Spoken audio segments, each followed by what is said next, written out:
Here. Graham.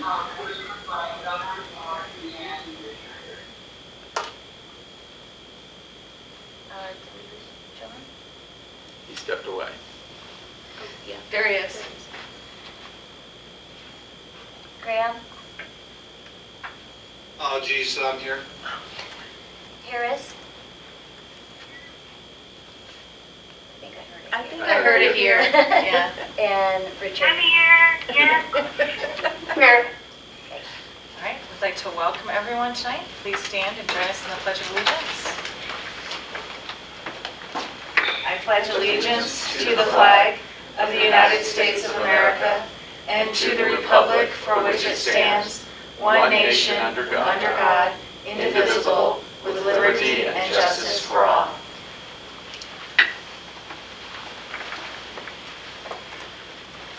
All right, and do we have anyone signed up for public comment? Then we will move on to item 2, approval of agenda. May I have a motion, please? I move to approve the agenda. Second? It's been moved and seconded. Any discussion? Hearing none, a vote, please. Crispo. Aye. Rosendahl. Aye. Graham. Aye. Harris. Aye. Levere Wright. Aye. Richard. Aye. Excuse me, motion carries. We're on to item 3, consent agenda. May I have a motion, please? I move to approve the consent agenda. Second? It's been moved and seconded. Any discussion? Hearing none, a vote, please. Crispo.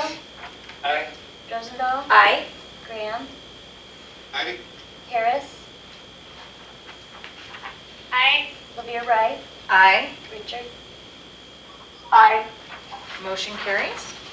We're on to item 4, action items, and our only action item today is the officer election. And so the seat of vice president is currently open, so I will accept nominations, please. I would like to nominate Liz Richard for the office of Vice President. Second? Okay, it's been moved and seconded. Do we have any other nominations? I hear no other nominations, so Liz, are you willing to accept that nomination? I am, thanks. Okay, and I believe we have to have a vote on vice president, so can you do a vote, please? Crispo. Aye. Rosendahl. Aye. Graham. Graham. Oh, Tita. Aye. There we go. Harris. Aye. Levere Wright. Aye. Richard. Aye. Motion carries. We're now on to our discussion items, and our first discussion item is the legislative update with Amy Atwood. Hi, Amy Atwood. Can you hear me? Yes. Yes. Great. Good afternoon. Amy Atwood, contract lobbyist. So it still seems a little bit like the old broken record of we're waiting. We are still waiting to see where the ARPA money gets spent. Most of the K-12 money has been allocated and dispersed actually out to the school districts, but there still could be some more that comes in through the behavioral health and some other pots of money. There is one bill concept that is floating around from Case CASB CEA, and it's dealing with transitional accountability and for the accountability system. That last year we had House Bill 1161, which paused the accountability framework in Colorado, and many stakeholders believe that a transitional process back into the state accountability system is what's needed, and that without a transition, simply turning the accountability system back on, they feel that there will be big technical issues with that, but also the fidelity of the data and the accountability system itself. So what they're really looking at is how to use the local data and the growth modeling to further or to more accurately show what districts have done year over year. so that local data is really key. They're definitely want people to know they're not getting rid of accountability. They're not trying to go in and change Colorado's accountability statute, but they feel that there needs to be a soft transition into that after the 2 years that we've had. Ken has seen the rationale for this.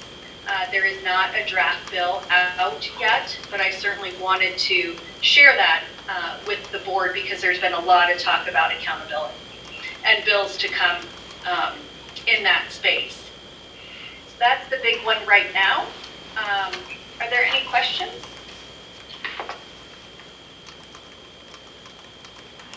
I don't have any. I don't have any right now. Does anyone else? Okay, thank you, Amy. Oh, Great, thank you. did someone just have a question? No? Okay, couldn't tell. Thank you very much, Amy. We're now on to item B, the homeschool enrichment program proposal with Ken. So I'll point out two things. One, the homeschool enrichment proposal was intended to be an action item. Didn't realize it was listed under discussion. It was marked as action on the sheet. I will leave it to the board to decide whether or not they want to make a change or if they want to just carry it over and have the vote next month and have the discussion this month.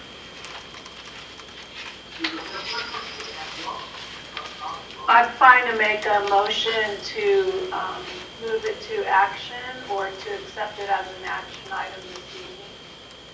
I would second that. It's been moved and seconded to change this to an action item. Any discussion on that? So in doing this, we would be saying we'd be voting on it. Does not mean that you agree or disagree with it. You're just agreeing that there would be a vote. I'm curious as to know if this had come up for discussion previously. I just don't recall it. I may have missed that meeting. No, John, it has not. That's a good question.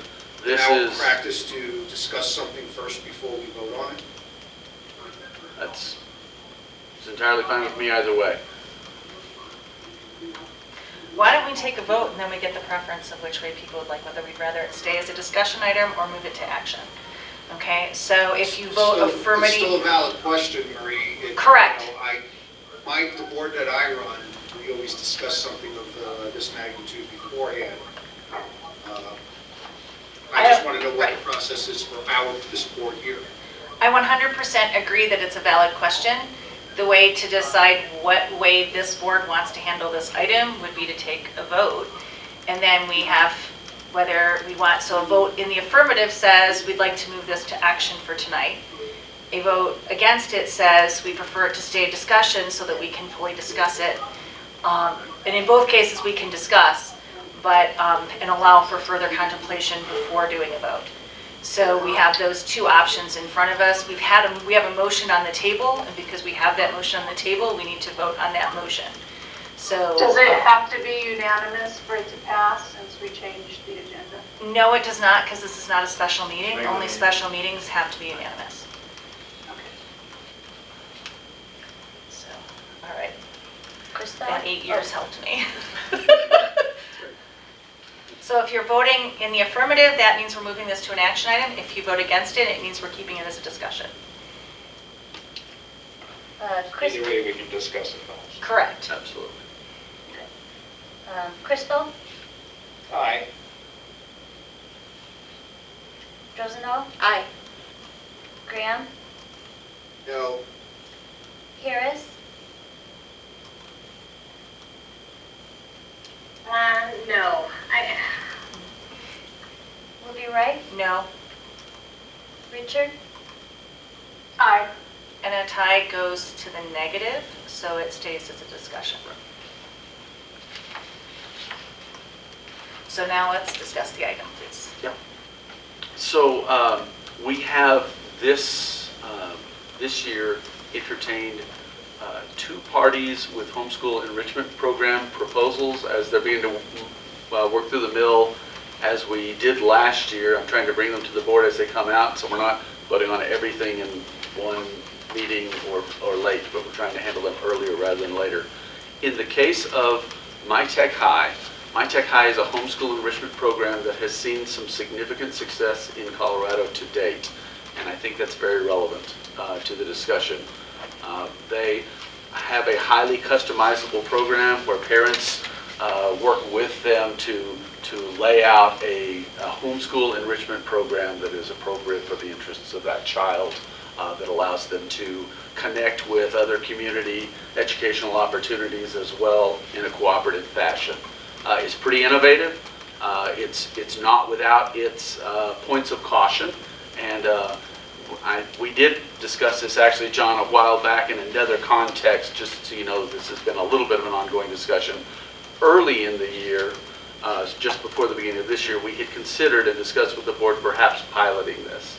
We didn't choose to do that, and I told the board then that we weren't going to, simply because there was too much detail to work through on this one. So we've now had a full review process and would like to consider in the fall, in the upcoming fall, authorizing this program as a homeschool enrichment program. Some of the technical details, they are already authorized in Vilas and Kiowa. They are a homeschool enrichment program of Colorado early colleges. And I did spend some time with Sandy Brown at Colorado Early Colleges, who speaks very highly of the program as well. I will point out that the independent reviews we had of the submission, we came up with 2 yeses and 3 nos. So full disclosure, not everyone was in love with the level of detail and perhaps some of the lack of structure around the program. But I lean much more heavily on experience than speculation. And I know both schools and parents that are very enthused about this program. I think there are over 1,500 students in Colorado now. So I am not worried that this is not a quality program, and I am not worried that this program falls short of parent expectations. So I would strongly encourage the board to consider the program. I'd like to introduce Matt Bowman. Matt Bowman. He's not on the agenda to address the board, but if the board has any questions, I just want you to know that he is present as well in the meeting. I'll certainly take any questions that you would put forth. So anyone want to start with questions? Start done. And this could be for Ken or Matt. I'm concerned with the lack of complete answers.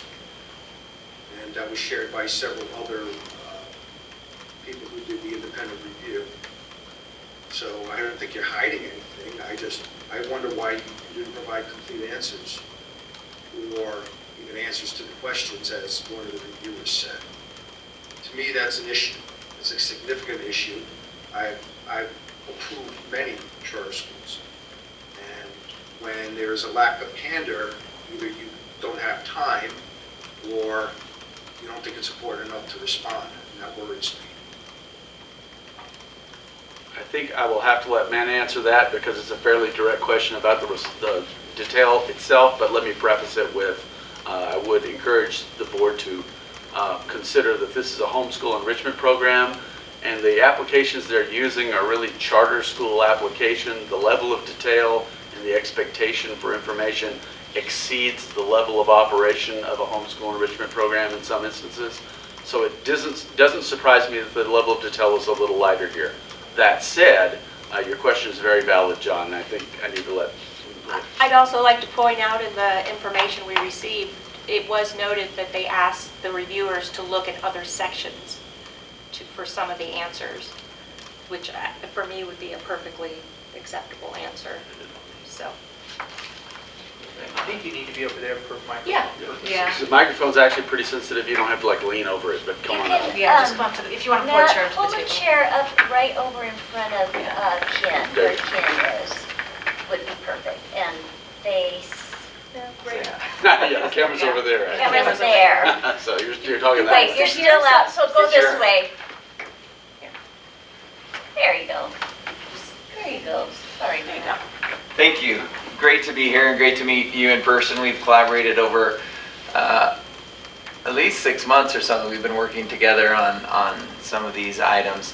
I want to answer your question directly without sounding like it sounds like an excuse, but I want to answer that really specifically, and I shared this via email early on. The application template I was given, I completed 100% of the questions that were given, and then when the reviewer feedback came back, they were asking questions of why didn't I answer these sections that I had not ever seen prior. And so I said, I'm happy to answer those again, and went through another round of responses to those questions that I had seen for the first time, and comprehensively answered all of those, and had follow-up meetings with additional members of the review team to answer any questions. And from what I had been told, I had comprehensively answered all of them. So if I missed something, I'm happy to go back and provide any details, take the time to do any information. From what I've been told, I did address every section that was in the application. So sorry if I missed something. And during the review of the supplemental material from you or your team, it doesn't indicate any of that. So is that accurate that everything was answered, or was it still outstanding?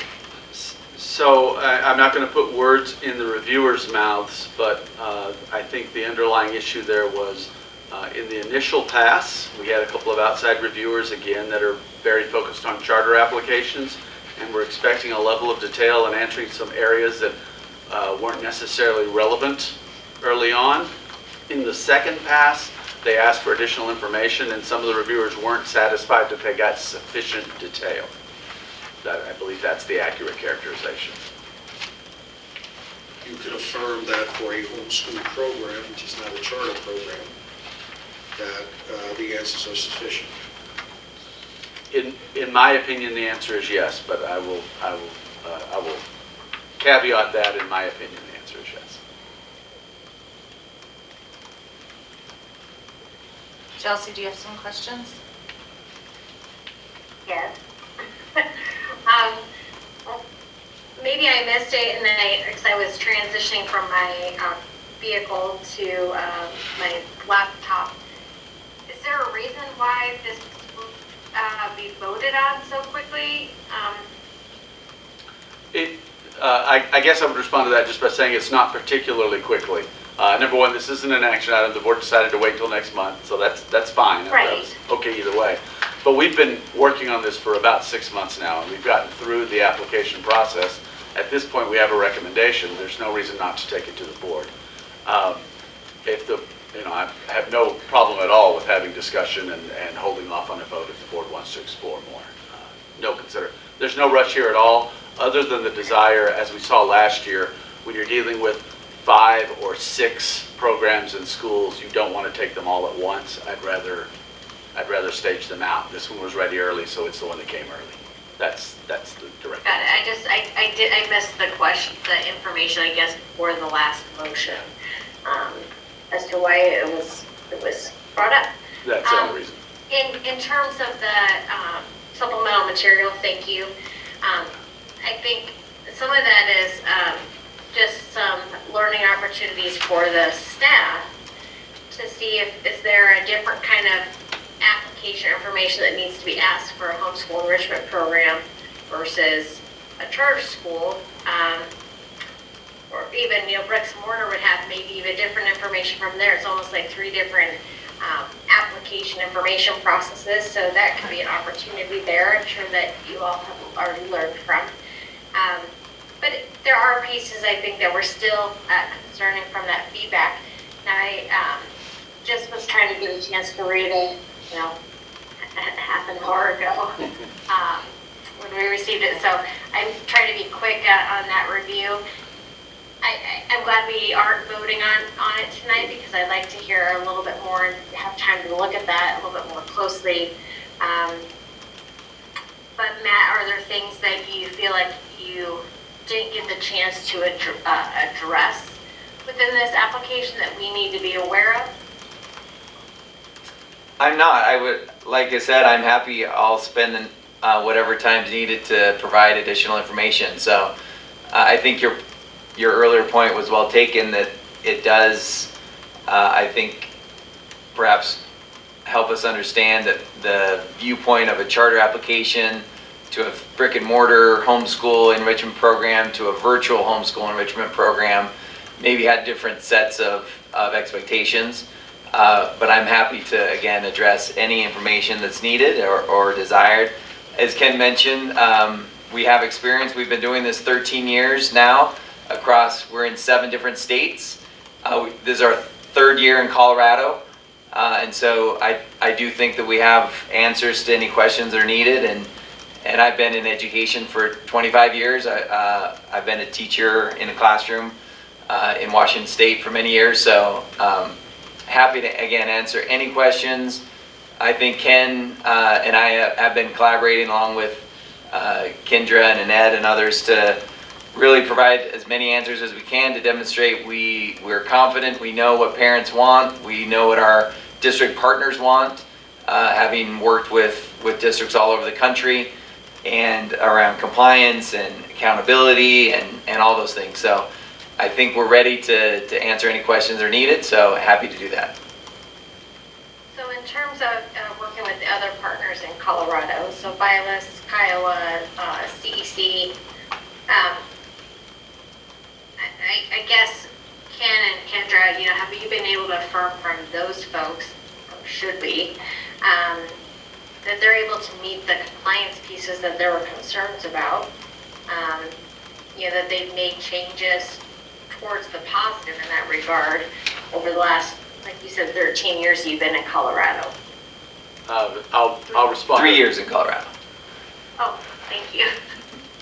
I'll respond to the CEC part. I haven't reached out to Kiowa or Vilas. They're very small organizations, but CEC and Sandy Brown and I had a fairly in-depth conversation about both their compliance, about the areas of concern that had come up historically and how they've been addressed.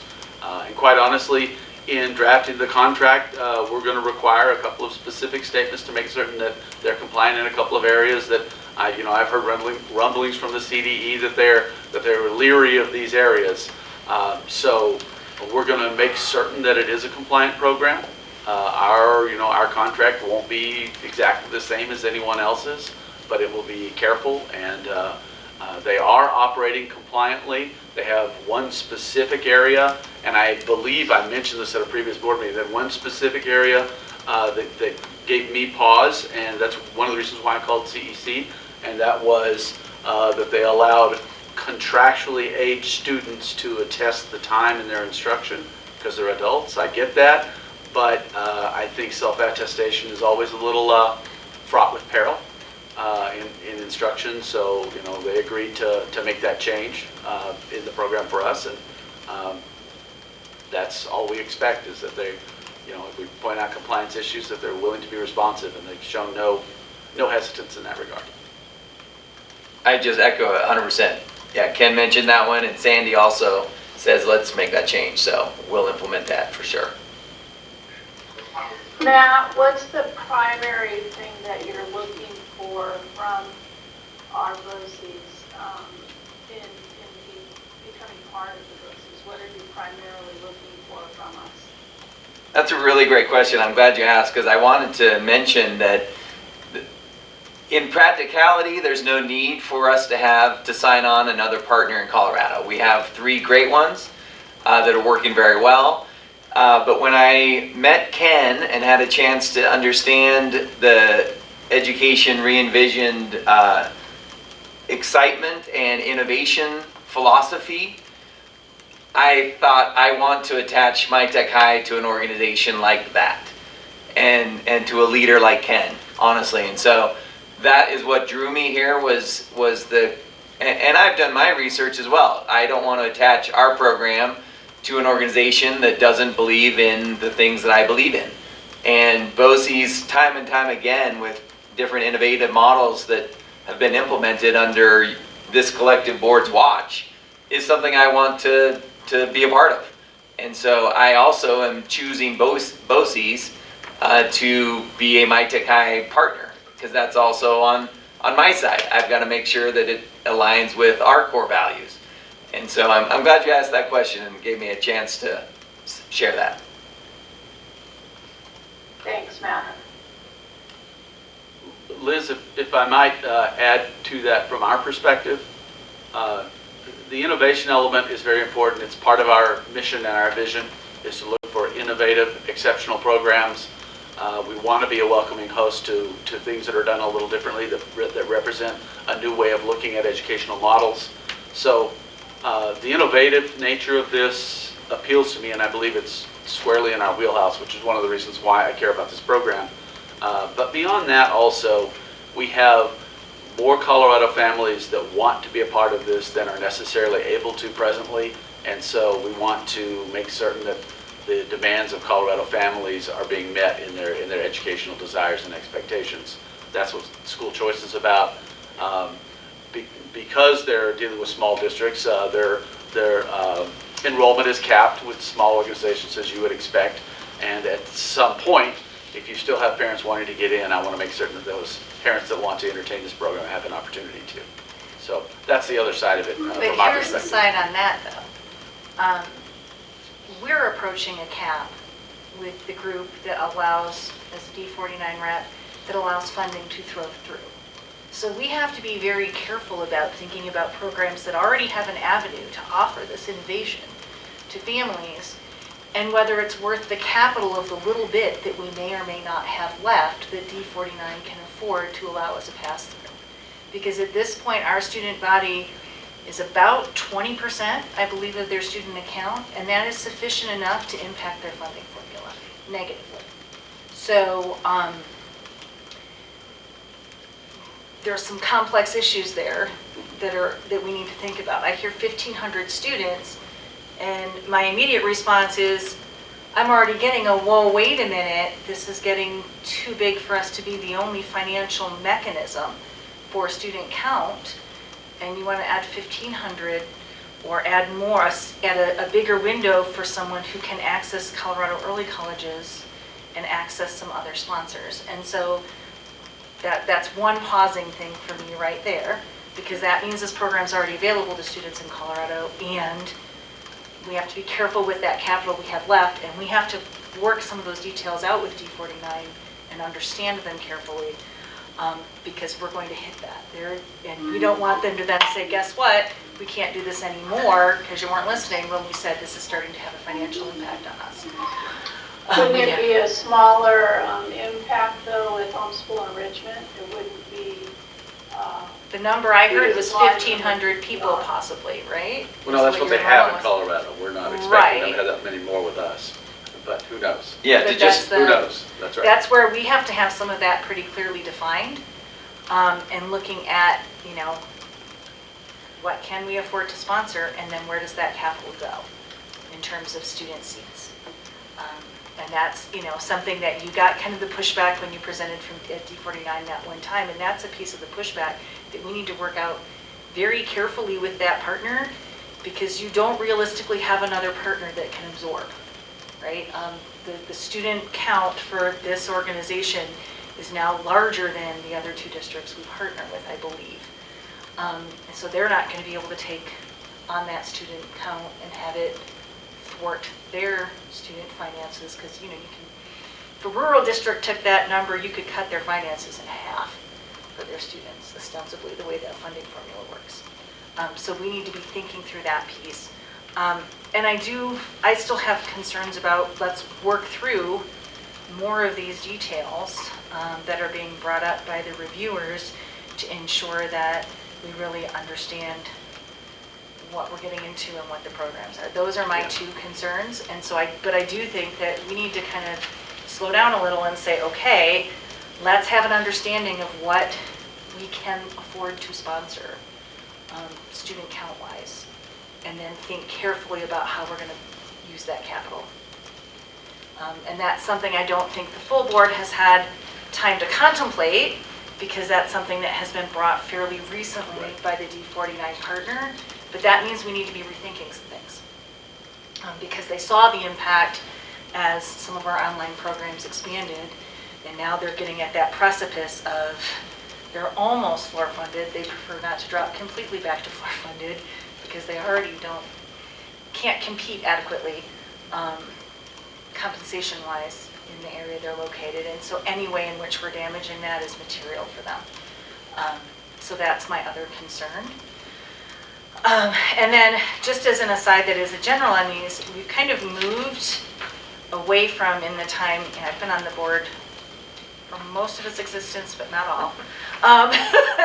So I think, we moved to something where we were just kind of looking at this, but I'd like us to start being able to see more of the packet and more of the applications, so we can kind of, I've got the reviewers' comments, but then I don't have a way to compare and say, okay, do I kind of agree with, which group do I agree with, the 2 or the 3, right? Because I'm not seeing any of that information, and I think, We'll send the application out as well. yeah, well, and given that, and I think maybe we need to look at that process a little, because given that this is essentially, basically all we do as a board, right? Is look at these schools and say, is this where we want to invest our capital, whether it's the student population capital, whether it's the political capital, locally with our sponsors, and with looking at legislative bodies and who we need support from to have different programs go through, and financial capital. Those are all kind of 3 things, and then staff bandwidth. So we've got 4 things that are kind of limiting, and I think we need to have more robust discussions over how we do each of those things. And so we need more information and maybe more involvement, because really, this is truly all we do. It's not like being on a traditional school district board where we're really running all kinds of things. We're literally determining just what programs we're going to let try to be sponsored, and then we're hands off on a bunch of it. So this is the meat of our work. And so I think maybe we need, as one person, I think maybe we should be digging into it more. I don't know where everyone else is on that. Comments? I would say that District 49, you have captured District 49's concerns. I'm the president of the District 49 board, for those who don't know. I think BOCES Re-Envision does a great job of what they do, but because things pass through District 49, we have to take additional consideration, Ken. I think it might be time, Ken, for you and I, Annette, and Brett's our chief business officer, to meet and discuss these issues, so that we can better have you and I can better have a comprehensive understanding of them, and then perhaps Marie can then bring it to this board, what the exact concerns are, or maybe even invite Brett to present to this board. Because if there needs to be a cap or something like that, then that changes the dynamic of how we look at programming, right? And in terms of what we can risk on, and what we, when we're looking at can we provide other kinds of opportunities, then it's not necessarily anymore about can we expand an existing opportunity, but what else are we testing out there? Because part of our goal originally was get something started, and then hopefully have other people love it so much that it went to them and they took it over, right? Like, we're really, really hoping that Orton Academy, when people see it be successful, which are really kind of, duplicated from D49, but we're hoping that we get that model running so well that other districts say, and other communities say that's something we want, and then maybe they run it as an in-district program or a charter, or an MOU with us where the funding still comes through them, but we help supervise. And that solves some of your student count issues then, right? Because then we're only sponsoring while it's the innovation and percolation process, and we get other people to say, yeah, that's great, now we'll take it back, right? And I think that lets us really have an impact on the education, rather than essentially just functioning like a district of a whole bunch of little small things, having an impact on how education impacts all of our children throughout the district. And that's where working on those relationships piece is super important. But that was part of the goal originally, was how do we, I used to listen to Holloman talk, right? How could we be the incubator and we take the risk on the incubation and get it working, and then other people, then we can hand it off to districts and BOCES and communities that then own it once we perfect it. And we have a couple of those conversations Going working on as right well. now. Yeah. Right, and that's, but that's the grand vision, right? So those are the cautions I want to put out there. And I do think we need to flesh some of those details out, and understand what the limitations are for D49 Yeah. before we go too much further in making a decision on any one program, because that may make a decision for us on what we can and can't handle in a year, and what things to put that risk capital in. A couple of other facts to put into that conversation, since you kind of delved into it a little, is don't miss the fact that our enrollment is down 1,000 this year. So we're not at the limit and running past it. We've actually pulled back quite a bit. Well, but we don't know that 5,000 wasn't over their limit, right? That's the part I that we understand. don't know. I'm just pointing out that we've right. actually pulled back. We're not Right. just steaming ahead. So there ought to be some conversation around a recognition of that in the conversation as well.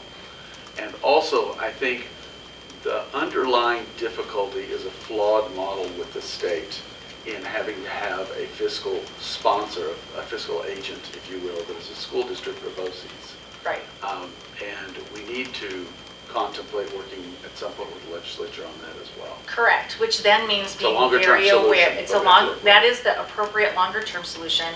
That also means being very, very aware of what the political landscape is and which areas we're inflaming versus not inflaming, and whether we're truly continuing to build bridges and maintain relationships so that we have people willing to carry that fight. And I don't know where we stand on that right now. So, and the political environment right now is crazy anyway, but that's why I said we've got 4 pieces of capital we have to think about how we're burning. And I think we need to start looking at each of those pieces in more depth as a board and make sure we understand each piece of it more strategically as we're making those decisions.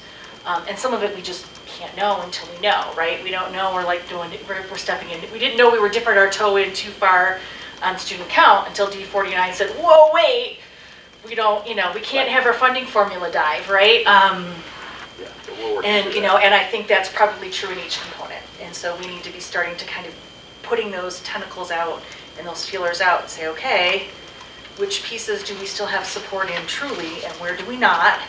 And what do we have to look at to make sure that we're building the support we need to get to that point so that we don't have to worry about how we're impacting a partner that way.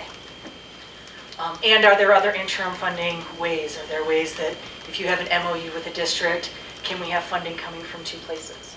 Can we have, there are some other things to think through. Right. If a district wants our help doing something and they write an MOU with us, does the money pass through them and the students pass through them, and we have 2 different rates? And if we have Which another makes large Annette's district job more join- complex, but is something I know she is competent to handle. But those are all things, and so that's not even necessarily specific about your program, but it means we have to think about that. And especially where, we've had kind of mentions about, hey, there's this thing called My Tech High, but probably earlier in those conversations, maybe we need to have more detail as a board too, because that will help guide things, especially if we have to be thinking about how does it meet this notch, how does it meet this, and where are we spending our capital. I don't want to take away the excitement of the innovation on that. It's very exciting to think about being part of that, and I know how much it's needed right now. Especially the rural schools, you think about how much these kids are missing, and the homeschool students don't have those opportunities. So it's, I don't want to lose the innovation excitement in the midst of all the other minutia. No, thank you. I'm honored to be here, and it is a factor to hear that there might be a cap, and because I wouldn't want to enter a relationship where we hurt your schools. That is the worst scenario to be in. But I'm confident we will get. We have 1,700 this year, students all placed in those 3 partners, and I can see us getting another 5 to 100 or 1,000 next year. And so I want to make sure that BOCES has a place for that many, and if not, then it's not a right fit. If they're going to cause And cap that's where I'm problems. saying, right, Yeah. and that's exactly why So I'm saying we that's really have to important to know. think through. Because most of the homeschool enrichment programs we've approved, we're talking about 30 kids, Right. right? 40 kids. Those numbers were small enough that adding it, you might have 8 homeschool programs, but all together they don't even necessarily add up to one of our other schools. So half of them are add-ons as a small student count onto those schools. This is a very different Yeah, we have You know. 10,000 in Utah next door. Right, exactly. So- And that, I want to make that point is, just because it's offered in some small districts and one charter school, there's clearly a demand for this. Right. And so we, as an organization, ought to innovate, to find ways to where we don't have this constraint for a program to bring it statewide. And if there is the demand, then let's meet that demand. But we've got to figure out that innovation first. We have to figure it out. Yes. Like, we can't put the cart before the horse and then mess over and say, well, this is the only thing we can ever offer because they're going to take hit up the our cap. OCAP forever, right? That shuts down the purpose overall. And there may be ways to work with rural BOCES to serve some of those rural districts that are separate from us, to do some regional agreements. And that may be something through the BOCES organizations that we can help facilitate in the meantime to expand those opportunities.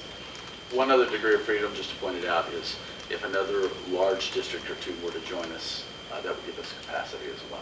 If we're allowed to have funding come from more than one place. Right. All of which we'd still have to figure out with the state. Oh, Right? absolutely. I'm just saying there are So a we lot need of ways to, to yeah, skin this because we cat. thought Right. we thought we had it solved when we got the AU, right? We got the AU right before I went off the D49 board, and my briefing to the D49 board was, we've solved the problem, we're our own AU.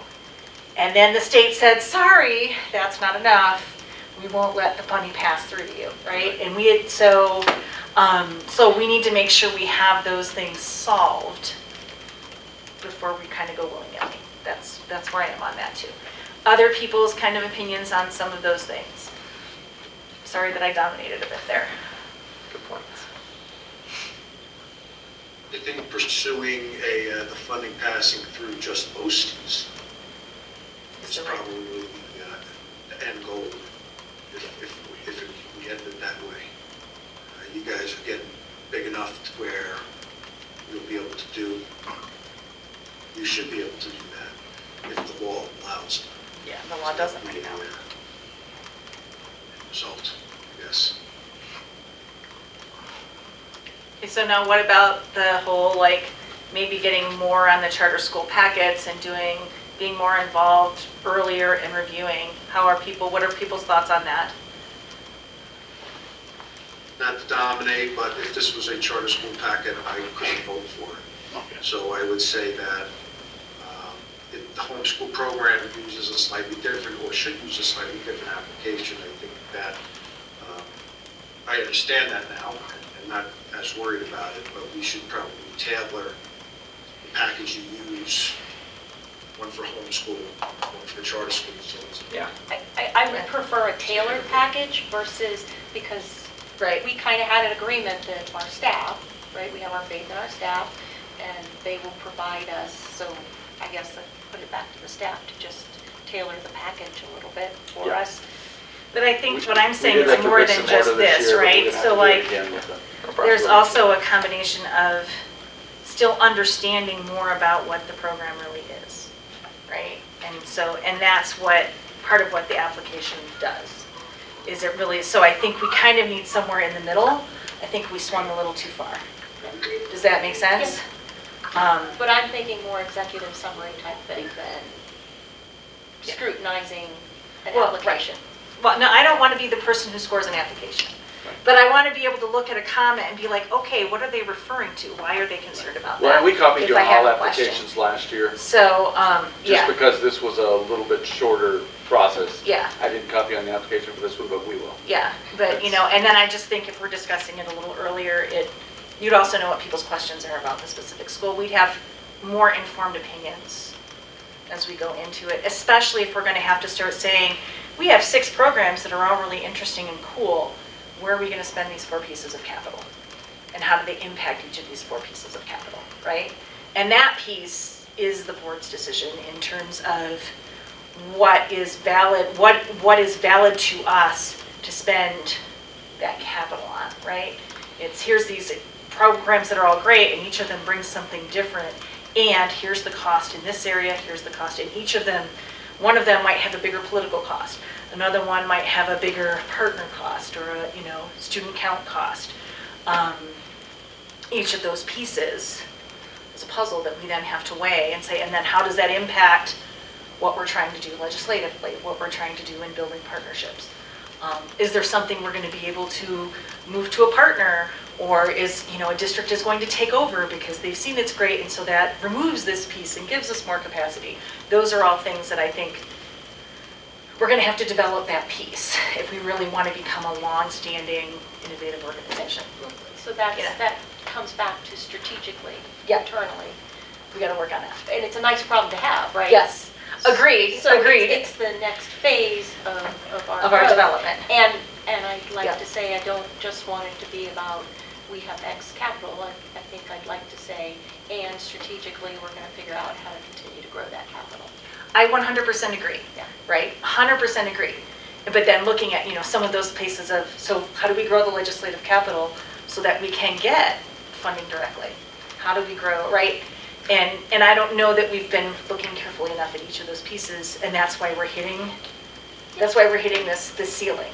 And it's a great thing to have hit, because now we're going to have to think through these issues in order for our organization to grow and thrive. We're victims of our own success.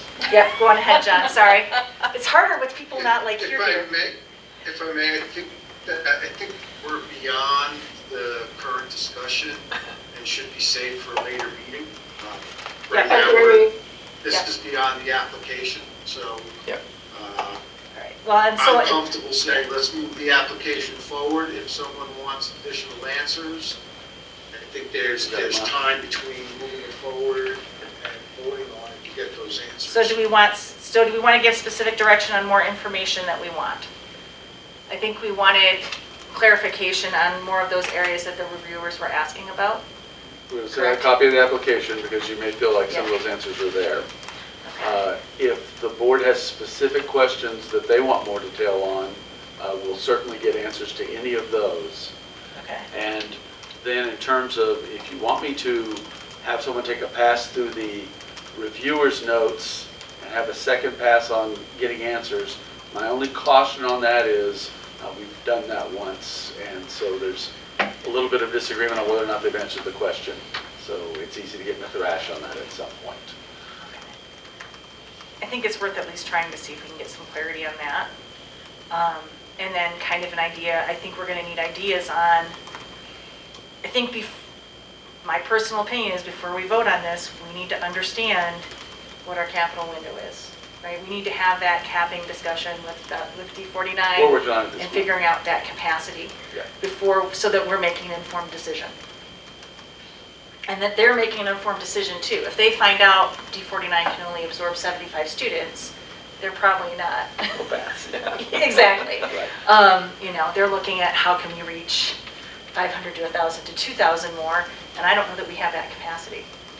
And really, just to clarify, it's our role to go find the students, so we Right. don't depend on the partner to bring students. Right. But it does take, it's a big investment in a relationship to enroll 500, 1,000 students. And so if it's just 50 or 75, we probably just stick with the 3 that we have, right? Correct. And I will say, just to pull the stress, we don't need to really know until probably mid-March or April 1st to add BOCES into our system for the fall enrollment process. And that's our normal deadline too. Okay, perfect. to, So respond. it's not like this is an urgent need Okay. next month or what, So then why don't we give it a couple of months so Yeah. we have that information so that we're making an informed decision? Because it's not putting a pressure on their system. Right. To not have an answer right away.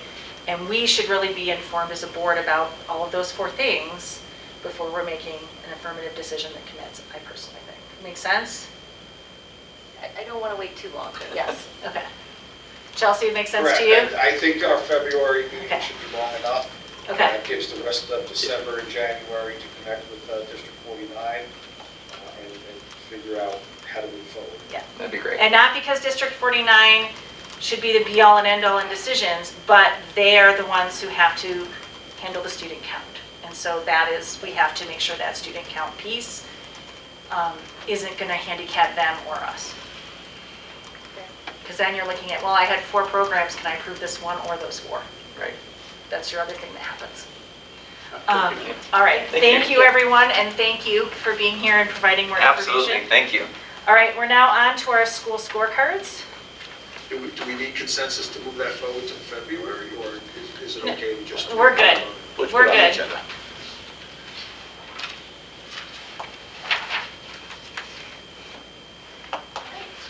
Hello, everyone. Hi, Jennifer. Did you want to start, or?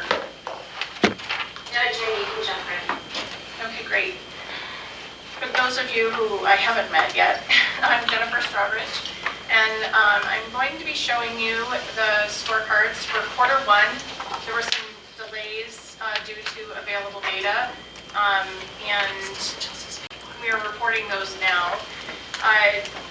In addition, Wharton Academy will not be presented tonight due to the fact that they did not send the accurate data to be analyzed for one of the metrics. So that will be brought to you at the January board meeting.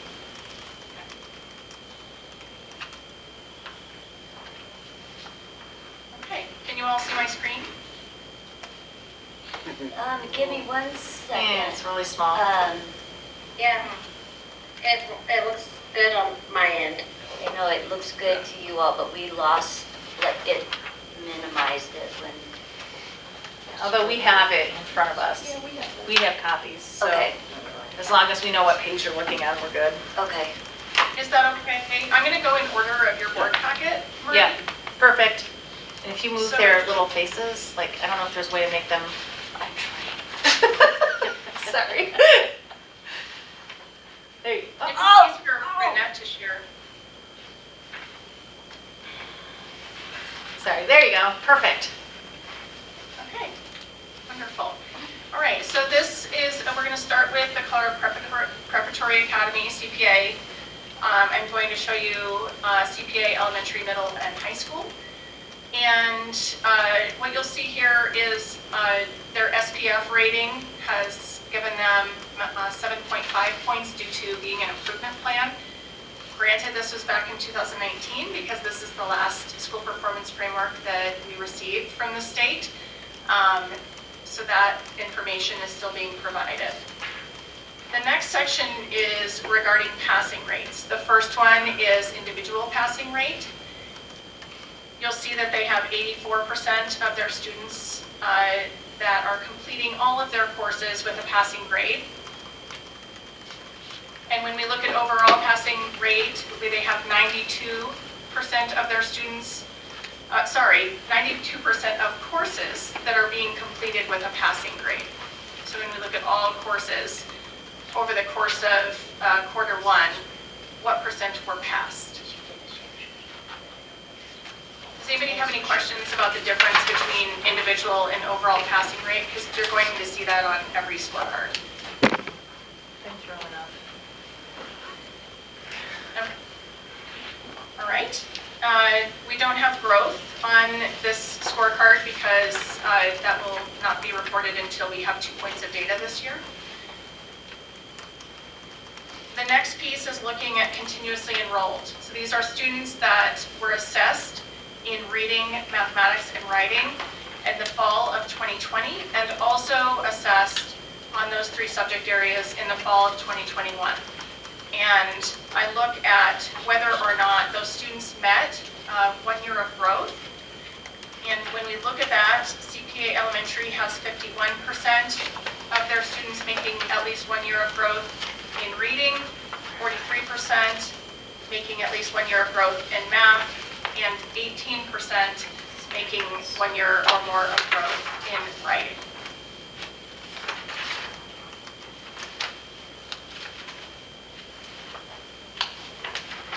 The participation rate cut point is 95%, very similar to the state of Colorado when we're looking at participation rates.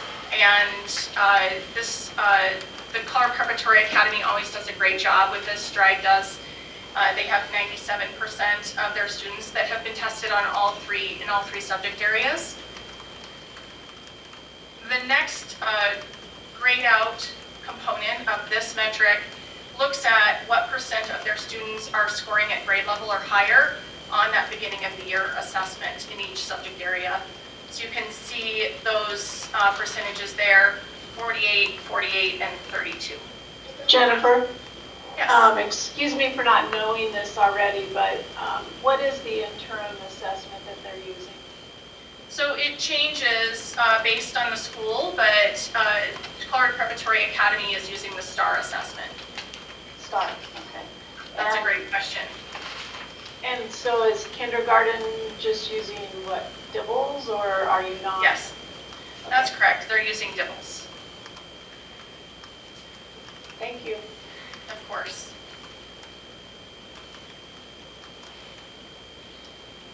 Okay, and then this next section is, you'll see several compliance areas.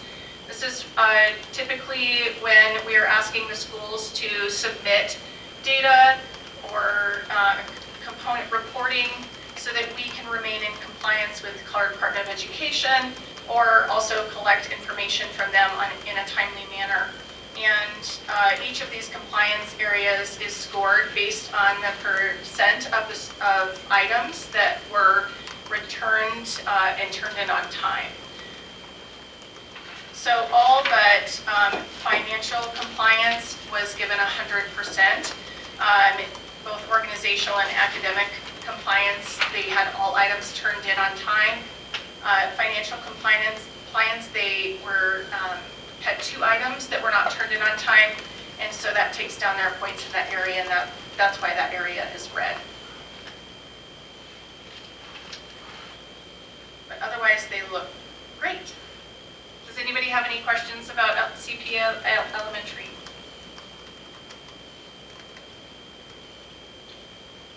Going once, going twice. Hearing none. We can't see their faces now because we're looking at the shared screen. So, all right, so we can go on to the next one, please. I can see some of their faces. Yes, So we the can. next page is going to have the scoring guide for each, so each scorecard is followed by that school's scoring guide for the quarter that's being assessed. And it will show you all of the cut points that determine the points that the schools are receiving. So you can use that as a reference when you're looking at these. This is CPA middle school. And again, we have the school improvement plan, individual passing rate and overall passing rate at 59% and 78% respectively. The continuously enrolled students performed at 59% of students meeting at least 1 year of growth for reading, 60% meeting at least 1 year of growth in mathematics, and 43% meeting at least 1 year of growth in writing. And that's from last fall to this fall again. And your compliance areas are the same for all of the Stride schools.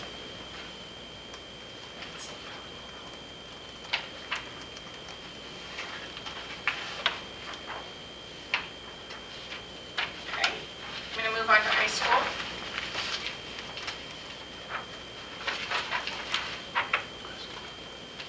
CPA High School has all of their points in the SPF metric for the SPF metric since they scored its performance plan on the 2019 SPF.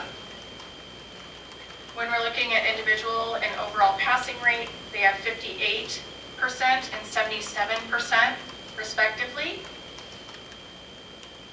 And for continuously enrolled, you can see that there's 61% meeting 1 or more year of growth in reading, 66% at 1 year of growth or more in mathematics, and 21% in writing.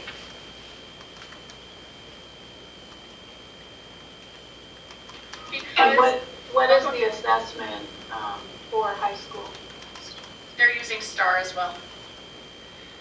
Oh, okay. Thank you. Of course.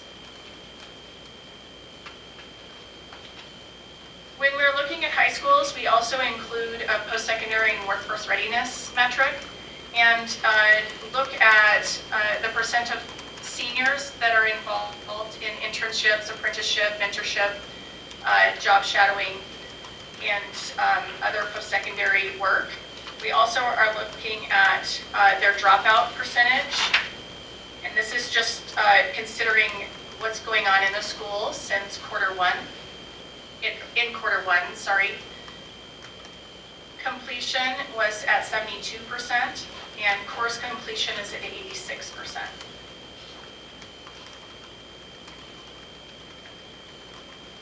So how are we calculating that on a quarter basis when high schools are based on semester usually? So the school is asked to look at if there are any students that, for dropout, they're looking at whether or not a student has left the school, and we don't have any record of them enrolling at another school. And so that is how they are calculating dropout, and just looking at that movement within quarter one. Okay. This is Marie that asked that question? Yeah, I was Okay, great. curious about that, and then like the course passing rate, because I have a kid who does a blended school, and he passes his classes by the end of the semester, basically with all A's or A's and B's.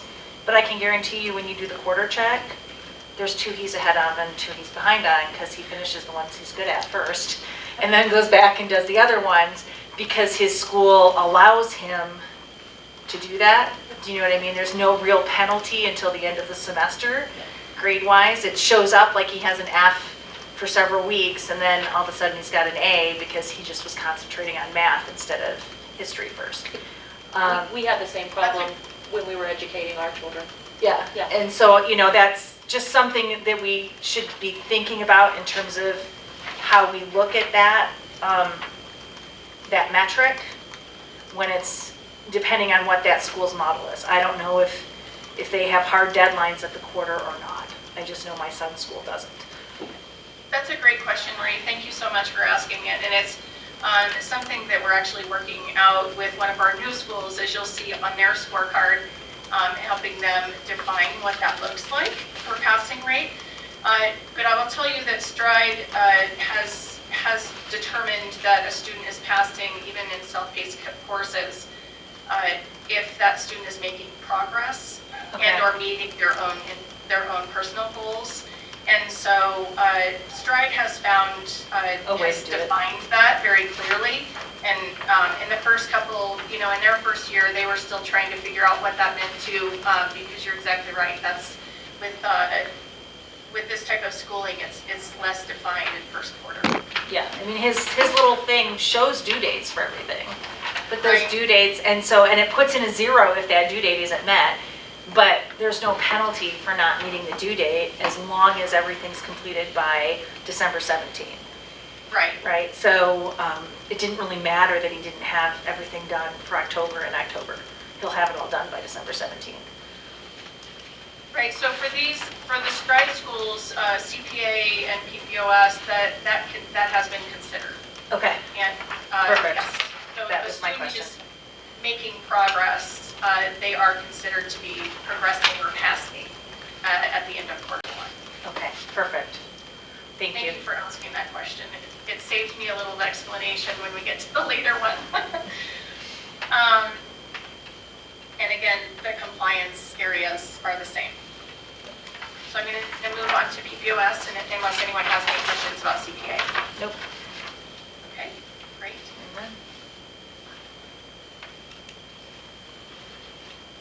So PPOS has their AEC performance plan on the 2019 AEC SPF, which gives them full points in that area.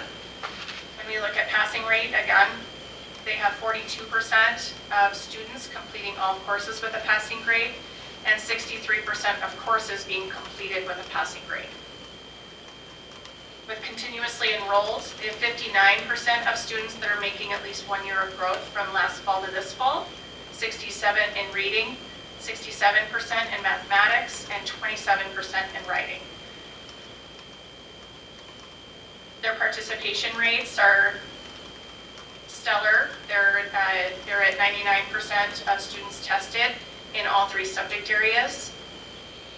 And when we look at grade level or higher on that assessment, we have 26% at performing at grade level or higher in reading, 36% performing at grade level or higher in mathematics, and 63% in writing. And this, Remember, for those of you that don't know, this is our alternative education campus, so it's serving high-risk students at Pikes Peak Online School. that what you were going to say, Marie? That's exactly what I was going to point out, is that those numbers would be, with everything on this scorecard, including like your completion and graduation rates, all of that is impacted by the fact that this is an AEC. So many of the kids transfer to this school significantly credit deficient and significantly behind academically. So we know they're all playing catch up. Absolutely. So I would expect most of them not to graduate in 4 years because they probably already burned a year or two before they got to PPOS. Thank you, Marie. Yeah. In the area of post-secondary and workforce readiness, you see that they earned full points on the first metric. They have 5% dropout rate, 48% completion, and 80% course completion. Again, this is one of the stride schools, so their compliance areas have the same scores. And that completion, again, that means completed in 4 years from the day they first enrolled in any high school, correct?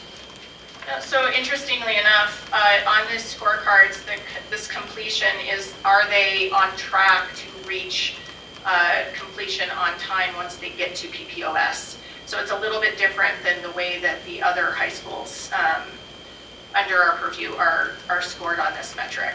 Okay. So PPOS determines what is an adequate time frame for them to finish high school once they arrive. And when they report this, they're letting us know what % of those students are on track to meet that goal. Okay, so it isn't directly related to the state's ridiculous goal of everyone finishes in 4 years, no matter what. Absolutely not, right? Okay. It's actually a meaningful. Much more meaningful. All right. Yes. Thank you for that clarification, because otherwise I would have just read it as the stupid state standard, Of course, which isn't fair to AEC kids. right. Okay. So the next school is Colorado Summit Connections Academy. This is our other online school. And they do not have a performance plan because they're in one of our new schools. Their individual passing rates is 30% of students completing all courses with a passing grade. We are in conversations with the school regarding these figures and working with them on improvement and helping them think about what these numbers mean and talking with them about what to do moving forward.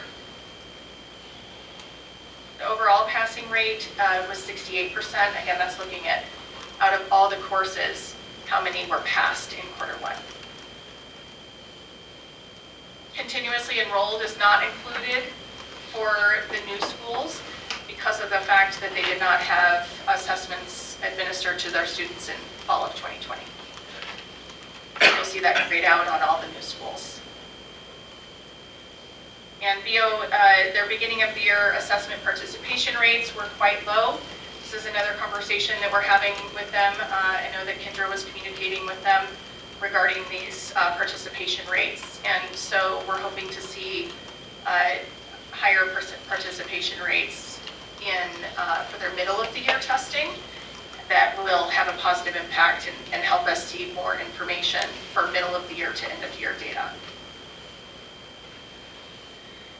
When we're looking at the % of students that are scoring at grade level or higher, in reading they had 49%, in mathematics they had 46%, and in writing they had 51%.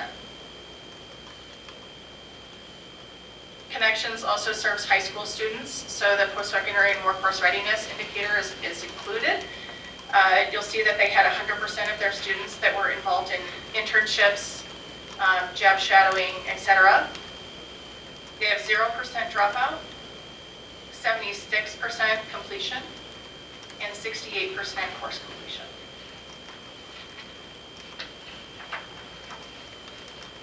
When we're looking at academic compliance, they had 3 out of 4 items completed on time.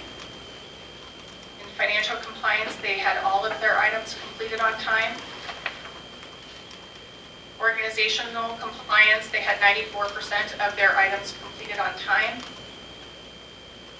And for data pipeline deadlines and report, this has a lot to do with all of our submissions to the Colorado Department of Education, and they did a great job of communicating with me and submitting all of their data.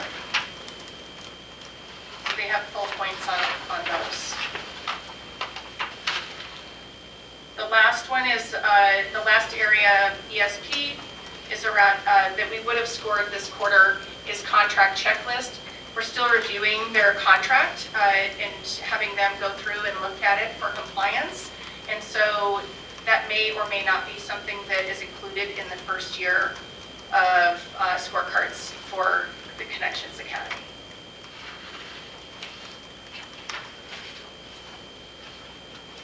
Does anyone have any questions about Connections?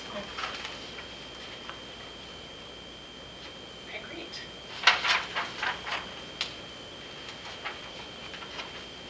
Ascent College Prep is also one of our new schools.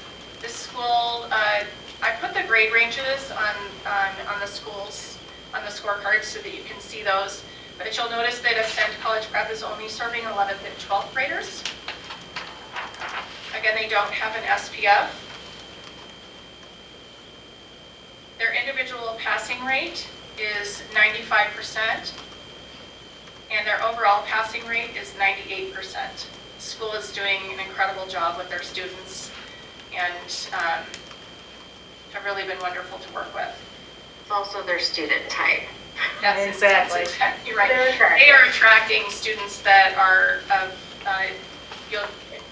you could look at the percent that are scoring at grade level or higher in comparison to some of the other numbers that we've seen already, and you can tell the type of student that they're getting. This is, quarter one, this is how their students were performing.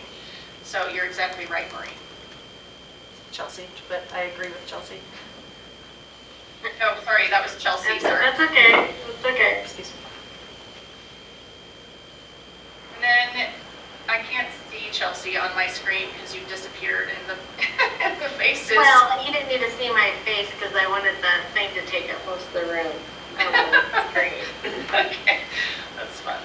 So, and then we have beginning of the year assessment participation rates. They had 100% of their students that were tested in all 3 subject areas.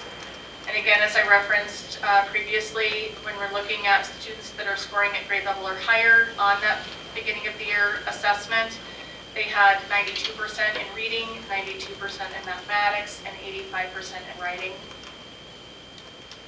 And to answer your question, Liz, they used the NWA math assessment.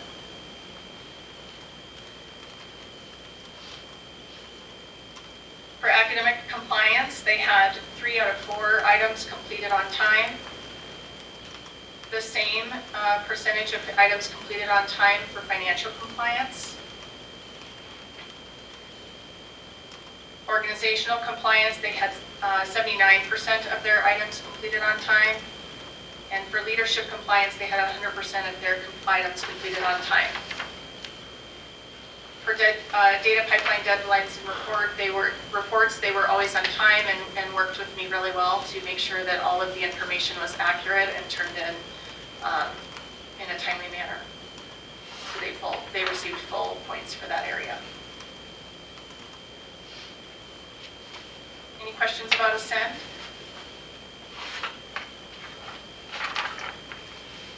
Okay. Is this an okay pace for you all, or do you want me to, okay. No, we're good. All right, great.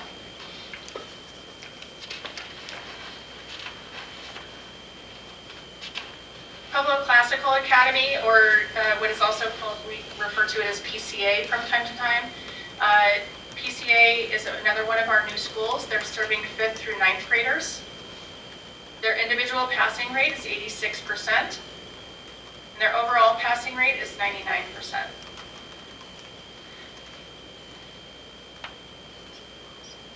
Again, because they're a new school, they do not have any continuously enrolled data to report. They did test 93% of their students in all 3 testing areas. However, with a cut point of 95% as our expectation, they received no points in this area.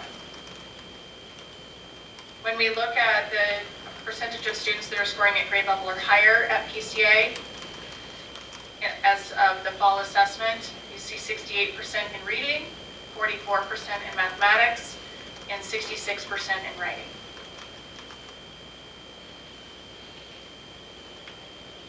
The post-secondary workforce readiness performance is looking at their ninth graders only because they don't have full high school yet. So for their ninth graders, when we're looking at their participation in internships and mentorships, etc., they have 50% of their ninth graders participating. Their dropout rate is 0. Their completion rate and course completion rates are 100%.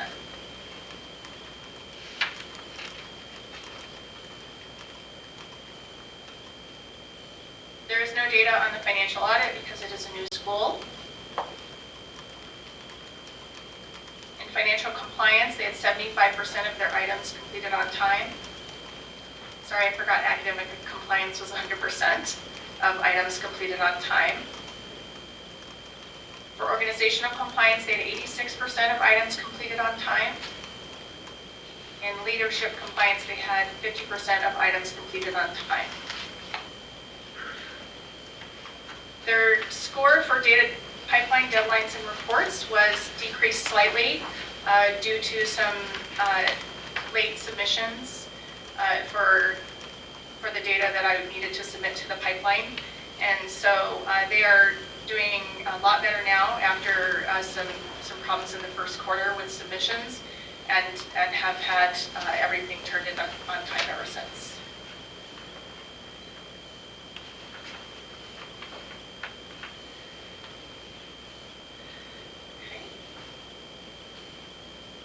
Right along. Merit Academy, another one of our new brick and mortars. Again, no SPF or continuously enrolled data. Individual passing rate is at 94%, and overall passing rate was at 98%, meaning that 98% of courses were completed with a passing grade during quarter one. Our beginning of the year assessment participation rates show that they had 69% of their students tested in all 3 areas.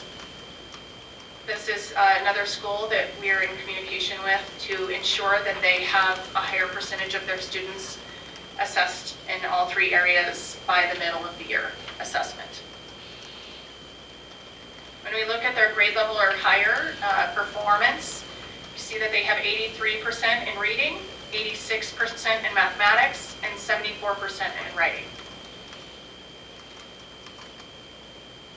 They had 100% of their items completed on time in academic compliance, 50% of items completed on time for financial,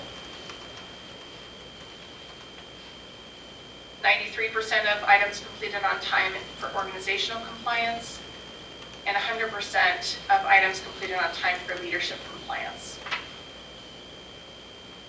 Again, similar to PCA, there were some problems with getting information to me in a timely manner for Merit Academy, and so there were some points taken off under data pipeline deadlines and reports.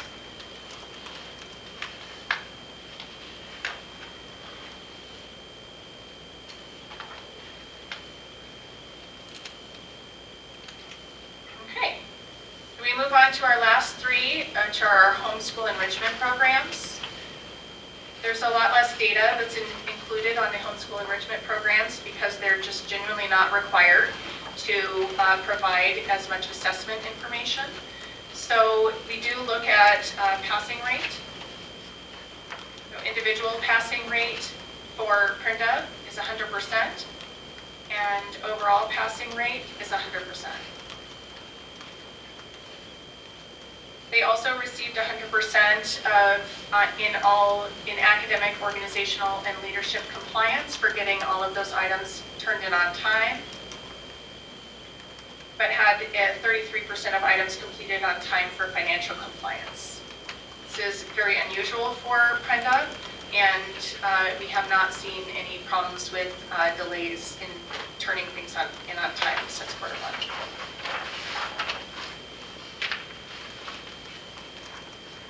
anybody have any questions about the difference in the homeschool enrichment scorecard or anything specifically about Prenda? Okay.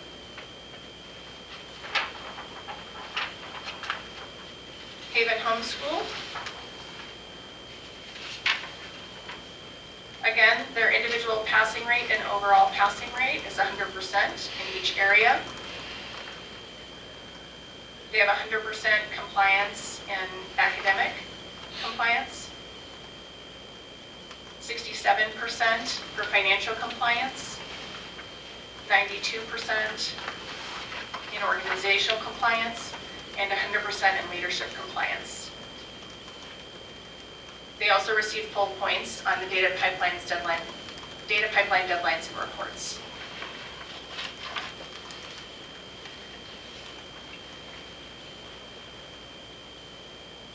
And our last one is Williamsburg Learning Scorecard.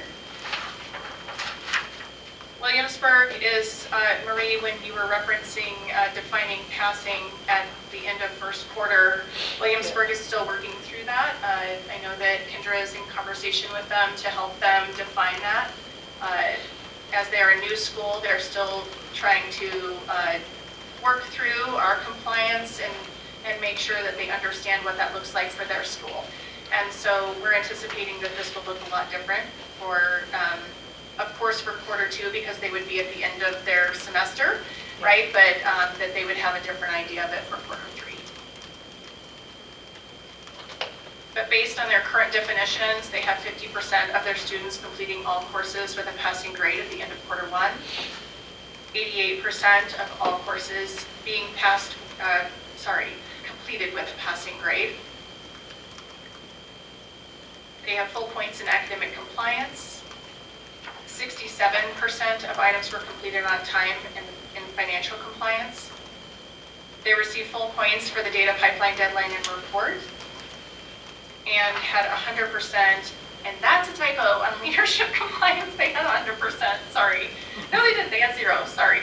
So organizational compliance had 100% of items completed on time, and then leadership compliance, there was one item, and they did not turn it in on time, and so they had 0%.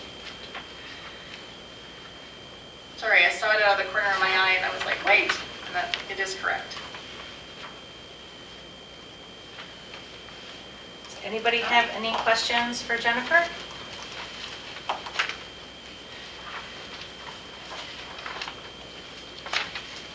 A lot of information. Thank you. We'll be able to, kind of keep an eye on this and compare it as we see what comes out second and third quarter as well. And it'll be interesting to see how these newer programs shift over that time. Absolutely. Thank you all for your time tonight. Thank you. Thank you. Is your background for real, Jennifer, or is it? Wouldn't it be awesome if it was? No. We do have a lot of Christmas trees in our house. I will tell you, we have, by the end of the decorating, we have 8 Christmas trees, but right now we only have 5. But Oh, wow. no, it's not mine. Oh, it's beautiful. Thank you Thought so I'd much. ask. All right, thank you. We are now on to Annette's amended budget presentation. Thank you. I'm presenting a preliminary amended budget. So this is the first pass look at the amended budget, and we will take another look at it next month for approval. So we have 2 items that are large dollars that have very little effect net on the budget. So I want to go through those 2 items first. The first is driven by, our revenue is driven by student enrollment. And so what we predict and what have actually happened as far as student enrollment can swing those revenue dollars by quite a bit. Last year, we had 5,119 students. Early on, so I would say in April of this year, our schools were predicting to be higher than previous year at 5,572. But our actual October count is looking like 4,158. So it's down from prior year, it's down from what we expected, and it is above pre-COVID enrollment, however. So 1,414 less students equals $11.5 million in revenue. Now, I'm saying that that does not have a huge impact on our budget because 95% of that is a direct flow out to our service providers, our educational service providers. So you would see the offset for that in under professional educational services. Any questions on enrollment changes and the changes that has, the impact that has on the amended budget? Okay. The next item I want to explain is our grant project revenue. This is 100% pass-through, so it wouldn't, as far as an impact to our budget, it's a one-for-one. There's no net difference. But I just want to explain, when we were budgeting, I went with prior year actuals. But when we started receiving the allocations for grants, we had a few things happen. One, some of those grants are based on a year before's enrollment.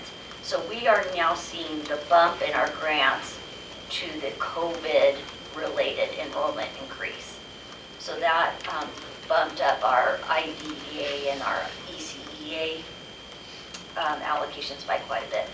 The other thing we're seeing happen here is COVID-related funding grants and more cash than expected coming through those. We initially didn't know how much BOCES would be receiving, but BOCES are receiving a flow through of those COVID-related grants.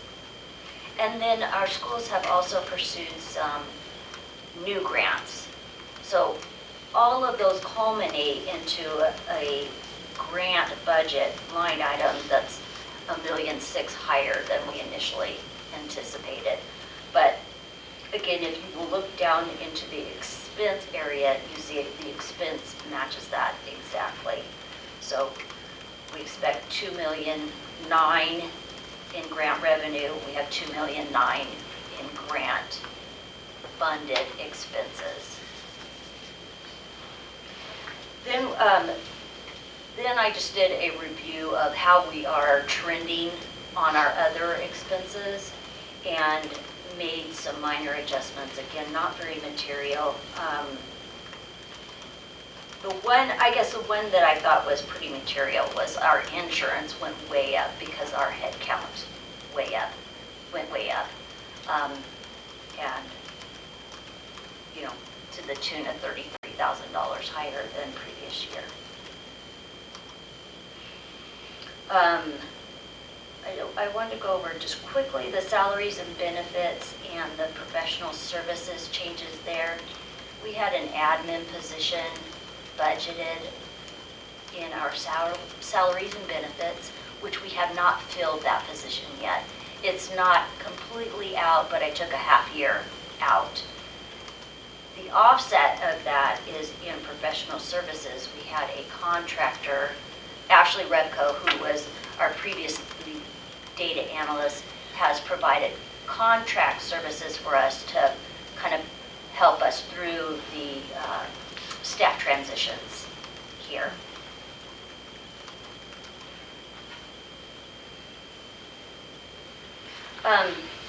All in all, I guess the bottom line is we went from percent of revenue 10% was prior was 10.3. So again, it seems like these huge dollar changes have a huge impact in total, and really it doesn't, because they are almost complete flow-throughs. Can I answer any questions about the amended budget?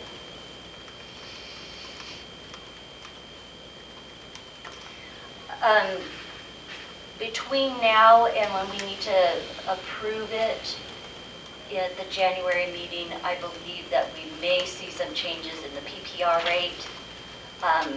Nothing, I'm not anticipating anything material. And we may see some of our October student counts changing slightly. Seems like when we finally get that first funding in December, there's some things that work through that process. So I will be bringing this back to you for approval next month. Yep. By statute, we have to have an amended budget approved by then, so we'll move it forward. Thank you very much for all that work. So we are now on to our other business, which is an executive session. And so what I'll do is I'll have us make a motion, and then we will take a few-minute recess. This executive session can only be the board and invited people who are involved in that specific piece. So may we have a motion, please? I move that we move to executive session pursuant to CRS 24-6-4024B to receive legal advice on specific legal matters pertaining to an ongoing litigation. Second that. It's been moved and seconded. Any discussion? Hearing none, a vote? Crispo, Aye. Rosendahl, Aye. Graham,